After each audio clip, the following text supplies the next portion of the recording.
Alright guys, now that we have this RTX 3050 PC all booted up and ready to go, let's dive into those benchmarks real quick. Now we decided to test this PC in a couple of titles, those being God of War, Apex Legends, Forza Horizon 5, Fortnite, and Call of Duty Warzone.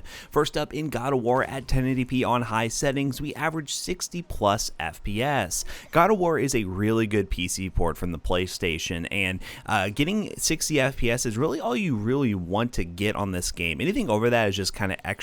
This game was meant to run at 60 FPS and does a really good job at looking beautiful while also having very smooth gameplay as long as you maintain that 60 FPS average. Now, if you do want to get the 100 plus FPS, DLSS can help you here at 1080p, and I really do think that's one of the big features of the RTX 3050 is the fact that it supports DLSS, which is the upscaling feature, to basically give you free frame rate while also not sacrificing too much in terms of visual quality. And as you can see here, using the balance preset of DLSS, we got about a 10 FPS increase, which is still pretty impressive at 1080p. Next up, in Apex Legends at 1080p on medium settings, we average 100 plus FPS. The RTX 3050 is going to be a great card for esports titles. That's really what we're looking at here when you're talking about a $200 to $250 card in 2022. It's going to be designed for esports games and some AAA titles on lower settings, all at 1080p that is. And as you can tell, 1080p medium getting 100 plus FPS, very good results. Now, of course, there are lower settings you could run in Apex Legends to get a locked 144 if you're trying to get a high refresh rate gaming experience,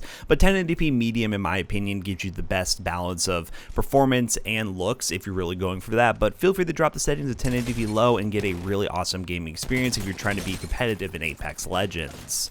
Next up, in Forza Horizon 5, using the built-in benchmark on high settings at 1080p, we ended up averaging 93 FPS.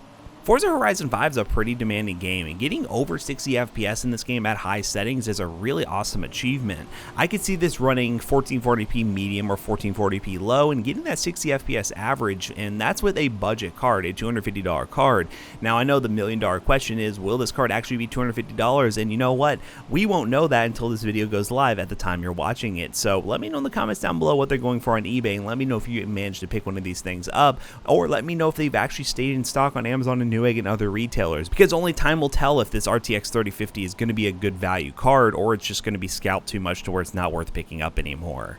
Next up, in a game that's more of a test of that i3 12100, Fortnite on 1080p on epic view distance, everything else on low. Yes, of course you can run performance mode, but performance mode has been pretty buggy as of recent when testing systems, so I wanted to go back to the old pro settings. Let me know if there's a different configuration I should run in the comments section down below, but as you can see, we maintain 144 plus FPS. Yes, I know the main focus of this video is the RTX 3050, but this is our first time using that i3 12100, and it really just grows upon the awesome performance of the i3 10100 by just improving the IPC while still maintaining the 4 cores and 8 threads. As long as this thing stays in stock at a decent price around the $100 price point, and the price of these 12th gen Intel motherboards go down a little bit, that's the main downside with this i3 right now, is the fact that motherboards are more expensive than they are for 10th gen.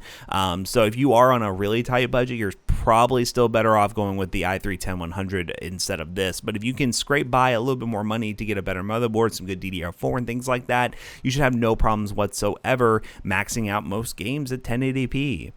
And last but certainly not least is Call of Duty Warzone at 1080p medium settings. We average about 80 plus FPS. Now, I really do think overall this is a pretty good PC for the money. The RTX 3050, as long as it stays around the $250 price point, is going to be a good buy. Do I expect that to happen? No. I want to be surprised if that happens, but I'm done expecting these cards to be in stock until it actually happens, and then at that day, we'll be very happy. But yeah, $250. Good starting price. I imagine this probably is going to be like $350 to $400 on eBay. At that price point, is it really worth it? Well, compared to whatever else is out on the market, and make that decision for yourself. But let me know down below what you think of this card, if you think this is a good PC, and stay tuned because we will be doing a live streaming setup featuring the RTX 3050, because the one thing this card has that the 6500 XT doesn't is that NVENC encoder, which allows you to do live streaming and things like that. So now that we finish the benchmarking section of today's video, how to bring Jackson back in here to wrap this video up real quick.